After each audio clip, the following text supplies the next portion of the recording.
আচ্ছা, তোমার ক্যান্সার হয়েছে, কিন্তু তুমি কেন তোমার বন্ধুদের বলেছো তোমার করোনা হয়েছে?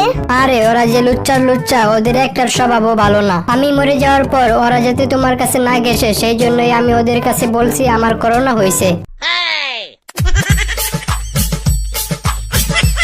বৌমা, আল্লাহ তো তোমার বড় বড় দুইটা চোখ দিছে, তা ভাত রান্না করার আগে চালের ভিতর বড় বড় পাথরগুলা দেখতে পারো নাই? ভাতের ভিতর পাথর থাকলে কি তা খাওয়া যায়? তা আম্মা, আমারে তো মাত্র 2টা চোখ দিছে, কিন্তু আল্লাহ তো আপনারে 32টা দাঁত দিছে।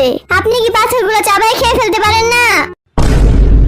আমার ডান হাতটা চুলকাইতেছে, আপনি একটু আমার হাতটা দেখে দেন তো। তোর ভাগ্য অনেক ভালো, তুই আজকে অনেক টাকা পাবি। আমার বাম হাতটা চুলকাইতেছে, একটু দেখেন তো। তোর ভাগ্য অনেক খারাপ, আজকে তোর অনেক টাকা খরচ হইব। আজকে আমার ডান পায়ের তালুটা চুলকাইতেছে। তোর কপালে বিদেশ যাত্রা আছে, কিছুদিনের মধ্যে তুই বিদেশ যাবি। আমার বাম পায়ের তালুটা চুলকাইতেছে। দূর শালা, তোর চুলকানির রোগ আছে, তুই আগে ডাক্তারের কাছে যা। আমার মরার সময় হয়ে গেছে, আমি মরে যাওয়ার আগে তুমি আমাকে একটা সত্যি কথা বলবে? হ্যাঁ, বলো।